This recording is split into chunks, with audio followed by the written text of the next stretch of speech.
I need to play Marvel Rivals. I haven't been playing any games. To be honest, I don't really play games in general when I'm not streaming. But Marvel Rivals might be a little different is because there's a lot of hot girls there. A ton of hot girls in Marvel Rivals. Now, this comes from Bounding into Comics. Marvel Comics editor says Marvel Rivals has no effect on print plans, believes character popularity has more to do with play mechanics that it does than characters themselves. That's a take. As a person who works on a Marvel game, that's fucking stupid. So you're saying that the reason why the characters are so popular is because the mechanics and not the character being badass, the characters being super cool, the characters being super hot and thick, but play mechanics. That's stupid. That's stupid. While Marvel Rivals may be opening the door for some of publishers' lesser-known characters to see some love, Marvel Comics executive editor Tom Bevrot says that a given hero's in-game popularity has no bearing on comic book future because, unfortunately, the hero shooter's core player base has little interest in checking out actual core source material. Now, I think that's dog shit and does not make sense. Now, let me give you an example. I have to make sure because when I Google Squirrel Girl, there's going to be a lot of thick Squirrel Girl pops up. Now, Squirrel Girl in the comics. Squirrel Girl in the comics, and then Squirrel Girl, Marvel Rivals. Now, let me bring this up. Let me bring this up really quick. Now, the reason why no one will read your dog shit comic book.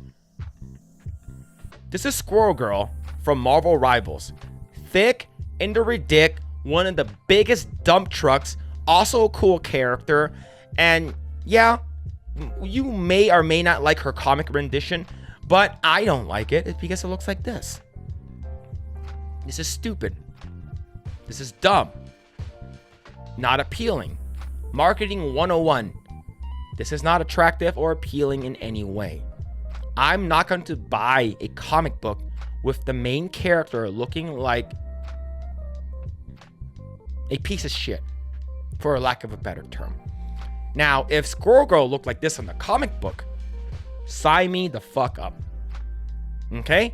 Right now, Marvel Rivals have been popping off for quite some time, especially with the inclusion of Emma Frost, one of the thickest girls in the game besides Squirrel Girl. You could do a Emma Frost comic. You can do a Brotherhood comic book. You can do an X-Men comic book where you feature Emma Frost or what have you. But if you're going to make the character look like this, no one's going to buy it. You can literally piggyback off of the success of Marvel Rivals by including that. You can have Squirrel Girl, the Incredible Squirrel Girl, but you have this dog shit. Why? Because you guys don't know your fan base. You guys don't know your core audience. And this Marvel Comics executive editor does not know who his audience are. Their key demographic are not fucking social warrior justice bitches that make this garbage. They are the ones that like this kind of stuff and this kind of stuff. Not this. It's dumb. Whenever we create characters for the Marvel game that I work on, we make sure the character looks good, appealing, and attractive. Okay? Because it's marketing 101. If your characters are ugly, no one's going to use your character. Maybe if they're really, really good in the meta for a little bit, Squirrel Girl's really, really strong this release. They haven't nerfed her yet. Emma Frost is really, really strong this release. They haven't nerfed her yet. Yeah, but after a while, if your character is ugly, they're just going to stop using them. It's plain and simple. But this is extremely, extremely out of touch from this executive editor. Let's see. As per usual, Brevoort, whatever, offered this latest insight into Marvel Comics behind-the-scenes operations during the Q&A portion of his most recent Man with a Hat Substack blog entry. In kicking off his weekly feature, the X-Men line editor chose to field a question regarding whether or not there was anything readers can anticipate for Cloak and Dagger in the next year, particularly in the light of how the fans' opinion. It feels like they've never been more popular than they are right now, thanks to Marvel Rivals. 100%. And you got your diversity right over there. You got a black man playing a Cloak. You got a fucking hot female playing Dagger. The Cloak and Dagger in the Marvel game that I work on, they look good. They look attractive. They look great. Right now is a very, very good time for you to market these characters. But you have to make sure you make your characters appealing. Now, oh, you guys just want to fuck pixels. Like I said this before, and I'll say it again. Yes, I want to fuck pixels. But these aren't real people. And these are pixels that won't hurt you.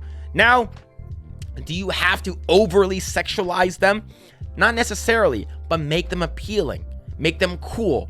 Don't make them fucking ugly. It's that simple. It's Occam's razor, right? The most simple reasoning is the actual reasoning. The most simplistic way is the real reason why people gravitate towards these characters. Is because they're good looking. Iron Man is fucking badass. Spider-Man is badass. Wolverine is badass. They look cool. If for some reason Wolverine, Cyclops, or any of these Marvel superheroes look ugly, you're probably not going to get the initial, it's on the cover. If the cover looks cool, it will attract people to open the book. It's that simple. I don't know why. I don't know what's so hard about this.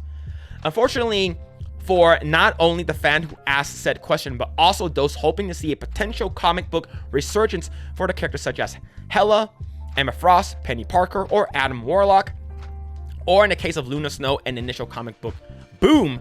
Brevoort in turn explained that contrary to popular belief, he has seen little crossover between Marvel Rivals players and a demand for more comic books featuring a given hero. Now, you're not going to see a lot. Gamers are gamers, and gamers are not, comic book readers.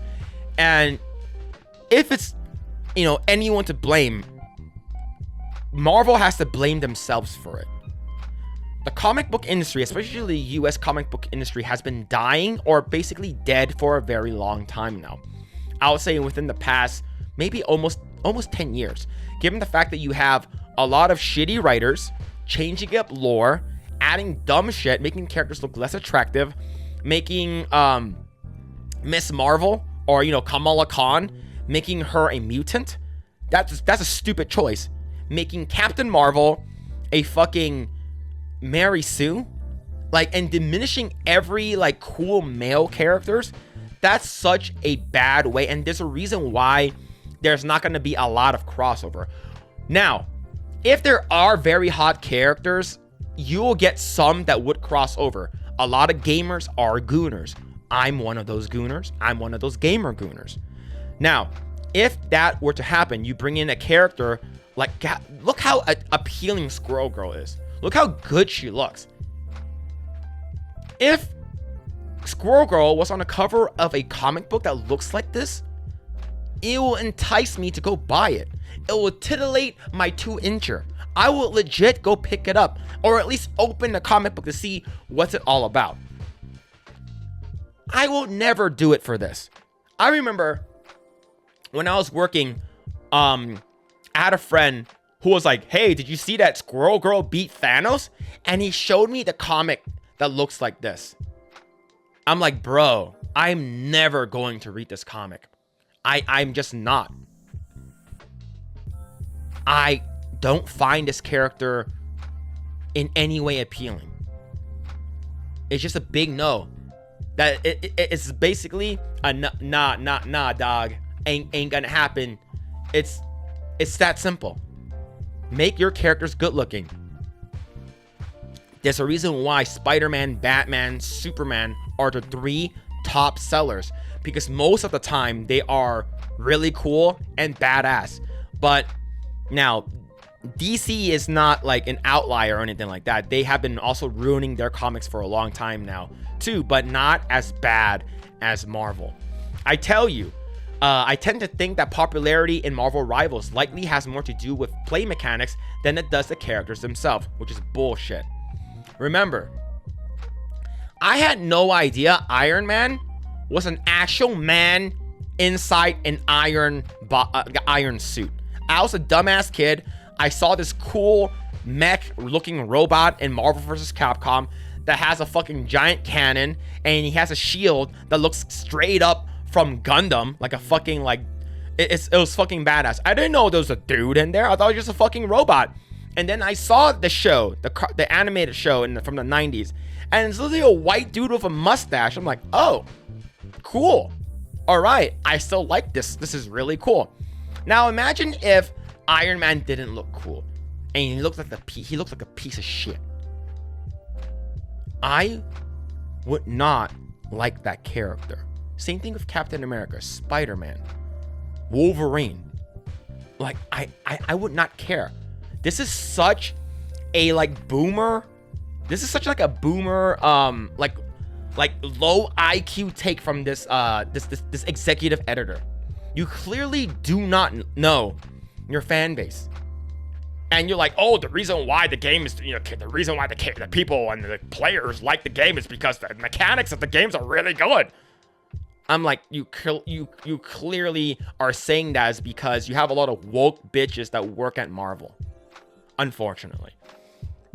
Oh, which is to say that I haven't seen any major correlation between popularity in the game and a rise of interest in the character in print outside of maybe 1 or 2 outliers.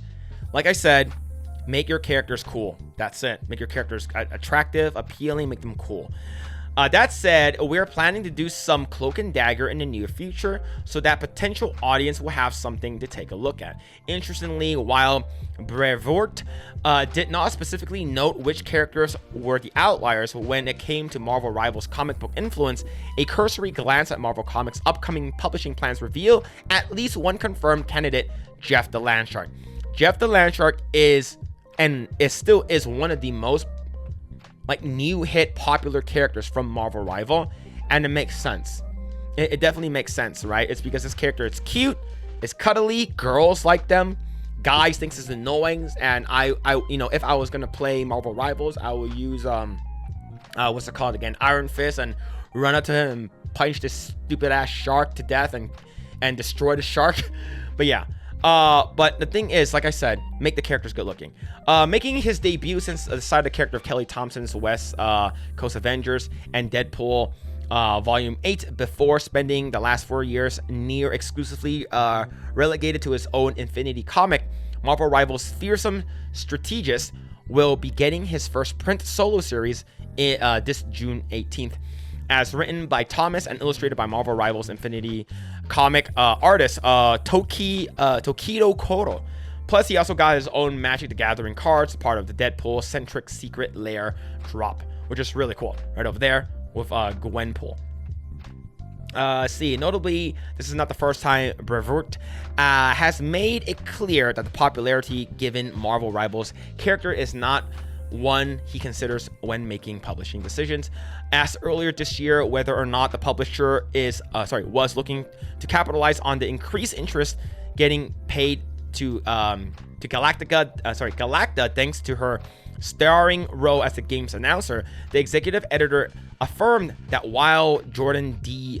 White has been waiting for his chance to do more Galacta ever since he helped to innovate that character years ago, as a Fantastic Four editor, I have to say that I don't like what the existence of the character does to Galactus.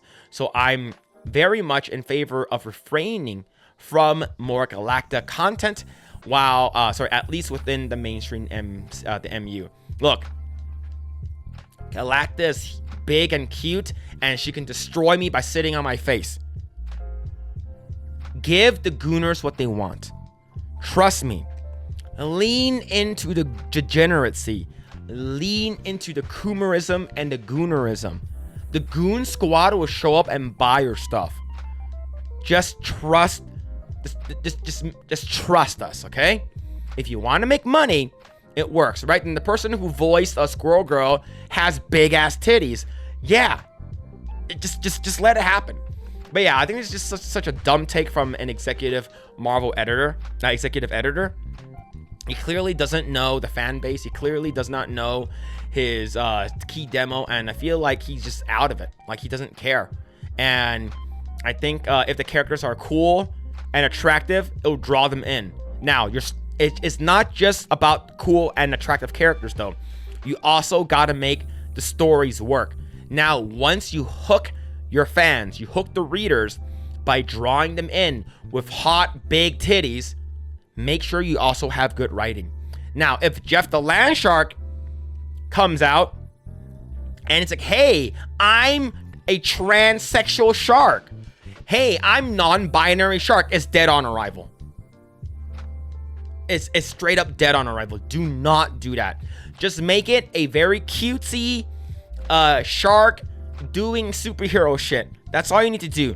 Do not make him gay. Do not make it non-binary.